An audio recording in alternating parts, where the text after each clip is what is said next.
ሰላም ጤና ይስጥልኝ እጅግ የተወደዳችሁና የተከበራችሁ የቻናሌ ቤተሰቦች በቅድሚያም ሰላምታ ይድረሳችሁ። ዶክተር አማኑኤል ነኝ። በዛሬው የጤና ትምህርታችን ስለ ዲፕሬሲቭ ዲስኦርደር ወይም ደግሞ ስለ ድብርት እንማማራለን። ድብርት ከምን የተነሳ ሊከሰት ይችላል?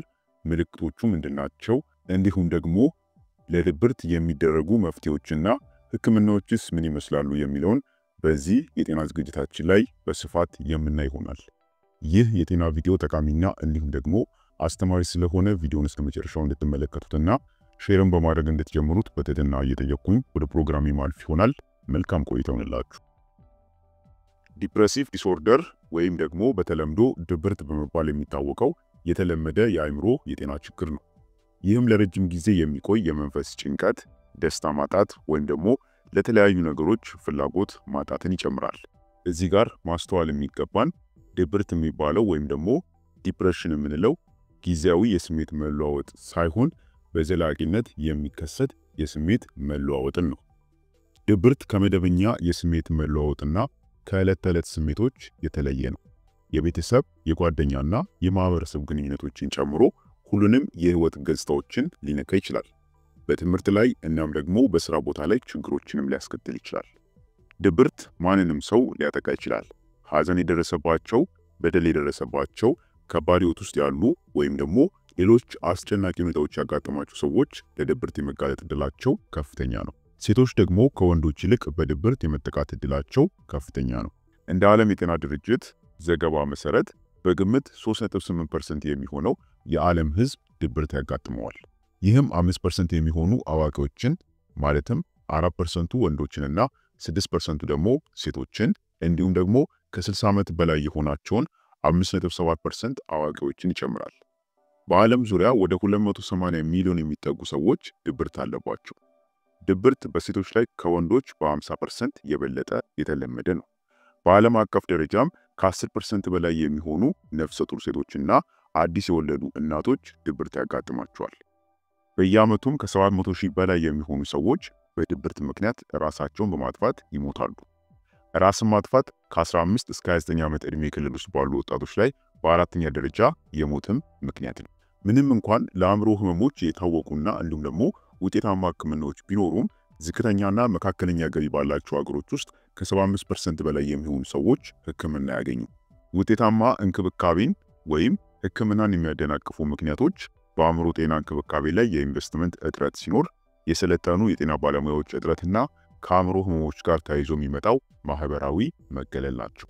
አሁን ደግሞ በመቀጠል የድብርት ምልክቶችን እናያለን። በድብርት ወቅት አንድ ሰው ጭንቀት፣ ማዘን፣ መበሳጨት፣ የባዶነት ስሜት መሰማት ያጋጥመዋል። በብዙ የዕለት ተዕለት ተግባራቶች ላይም ደስታ ማጣት ወይም ደግሞ ፍላጎት ማጣት ሊሰማውም ይችላል። ይሄ ማለት በፊት የሚያከናውነውም ነገር ሊሆን ይችላል። በእነዛ ነገሮች ላይ ኢንተረስት አለመኖር፣ ደስታ ማጣት፣ ፍላጎት ማጣት ያጋጥማል ማለት ነው። የድብርት ምልክቶች ከመደበኛ የስሜት መለዋወጥ የተለዩ ናቸው።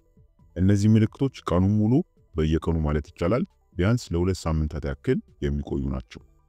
ከምልክቶቹ መካከልም ስናይ ትኩረት ማጣት፣ ከመጠን ያለፈ የጥፋተኝነት ስሜት ወይም ደግሞ ዝቅተኛ በራስ መተማመን ስሜት መሰማት፣ ስለ ወደፊቱ ተስፋ መቁረጥ፣ ስለሞት ወይም ደግሞ ራስን ስለማጥፋት ማሰብ፣ የእንቅልፍ መዛባት፣ በምግብ ፍላጎት ወይም ደግሞ ክብደት ላይ ለውጦች መኖር፣ ከፍተኛ ድካም ወይም ደግሞ የኃይል እጥረት አይነት ምልክቶች ይከሰታሉ።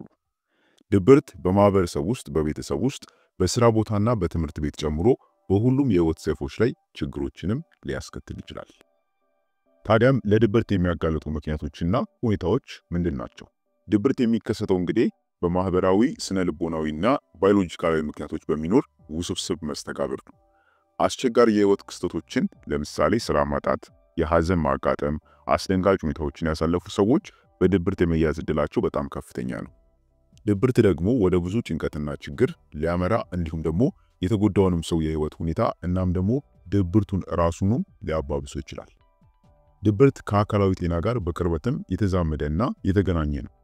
ድብርትን ከሚያስከትሉ በርካታ ምክንያቶች እንደ እንቅስቃሴ አለማድረግ ወይም ደግሞ የአልኮል አጠቃቀም ከፍተኛ መሆን፣ እንደ ልብና የደም ዝውውር በሽታዎች፣ ካንሰር፣ የስኳር በሽታና የመተንፈሻ አካላት በሽታዎች ድብርትን ሊያስከትሉ የሚችሉ የታወቁ አጋላጭ ምክንያቶች ናቸው። በተራው ደግሞ በእነዚህ በሽታዎች የተጠቁ ሰዎች ሁኔታቸውን በመቆጣጠር ከሚያጋጥሟቸው ችግሮች የተነሳ ራሳቸውን በድብርት ውስጥ ሊያገኙት ይችላሉ። ስለዚህ እንዳጠቃላይ ድብርት ከአካላዊ፣ ፊዚዮሎጂካላዊ፣ ባዮሎጂካላዊ እንዲሁም ደግሞ ማህበራዊና ስነ ልቦናዊ መንስኤዎች ወይም ደግሞ ምክንያቶች ሊመጣ ይችላል ማለት ነው። አሁን ደግሞ በመቀጠል ለድብርት የሚደረግ ምርመራና እንዲሁም ደግሞ ህክምና ምን እንደሆነ እናያለን።